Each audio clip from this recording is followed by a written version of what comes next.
விசுவாசத்திலே நம்மை பலவீனப்படுத்துவதற்கு இந்த உலகத்திலிருந்து அவிசுவாசிகளாகிய பலரும், அவிசுவாசத்தை விதைக்கிற சத்துருவானுடைய செயல்களும் நம்முடைய வாழ்க்கையிலே புறப்படத்தான் செய்யும். ஆனால் விசுவாசி என்ன செய்யணும் தெரியுமா?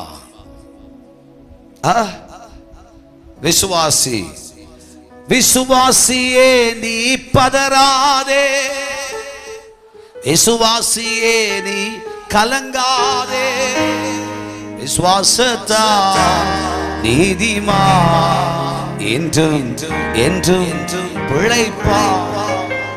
ஐயோ ஐயோ ஐயோ, இப்படி ஆயிடுச்சு, இப்படி ஆயிடுச்சு, அப்படி ஆயிருமோ, இப்படி ஆயிருமோ.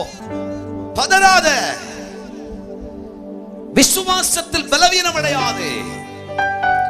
விசுவாசம் நம்முடைய சுவாசத்தோடு கலந்த ஒரு சக்தி. ஹல்லேலூயா. இந்த உலகத்தில் யாரையும் நம்ம விசுவாசிக்க முடியாது, ஆனா இயேசுவை விசுவாசிக்கலாம். ஆமென், ஆமென். இயேசுவை விசுவாசிக்கலாங்க.